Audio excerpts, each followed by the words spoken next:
Pour en savoir plus sur cette affaire, nous sommes en duplex avec Deborah Unger de l'organisation Transparency International. Madame Unger, merci d'être avec nous.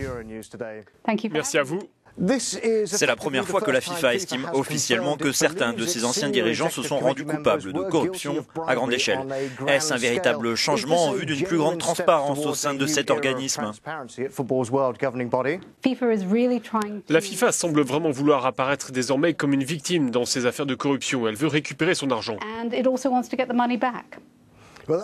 Cela nous mène justement à cette question. La FIFA veut se poser en victime. D'après vous, est-ce crédible ou est-ce une manière pour la FIFA de détourner l'attention par rapport au fait que c'est elle-même qui a généré ces pratiques qui ont conduit à la situation de chaos? Je pense qu'elle est elle-même responsable, et ça, les dirigeants de la FIFA ne doivent pas l'oublier.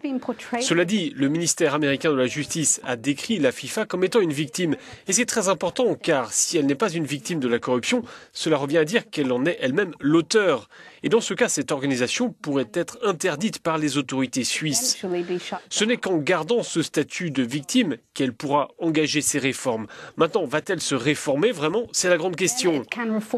A-t-on assisté à la première étape de ce chantier? La FIFA a admis l'existence de cas de corruption. Elle a admis qu'il y avait des brebis galeuses en son sein. C'est un premier pas vers une plus grande transparence.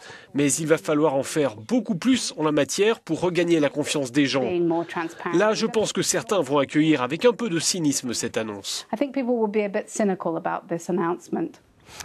La FIFA reconnaît que des pots de vin ont été versés pour acheter des votes pour la candidature de l'Afrique du Sud. Mais qu'en est-il des attributions décidées récemment, que ce soit pour la Coupe du Monde en Russie ou au Qatar? Va-t-il falloir aujourd'hui faire la lumière? Que doit faire la FIFA? Eh bien, des enquêtes sont en cours, à la fois en Suisse et aux États-Unis, concernant les dernières attributions de l'organisation de la Coupe du Monde. Quand ces enquêtes seront terminées, la FIFA devra s'expliquer. Dans le même temps, la FIFA mène ses propres investigations. Par ailleurs, les gens ont tendance à oublier l'existence du rapport Garcia. Ce rapport n'a jamais été publié. Or, nous, à Transparency International, nous réclamons la publication de ce document dans sa version complète. Le document qui a été rendu public est une version édulcorée, contestée par l'auteur même du rapport. Donc, je pense que si on continue de fouiller, dans les prochaines années, on en apprendra beaucoup sur les conditions d'attribution d'autres Coupes du Monde.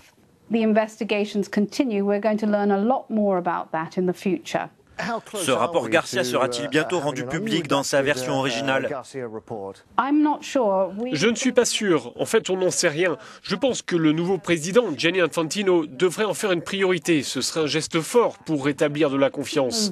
Je ne sais pas quand cette publication se fera. J'espère que ce sera bientôt. Deborah Unger, chargée d'étudier la corruption dans le sport pour le compte de Transparency International. Merci d'avoir été avec nous. Thank you very much too.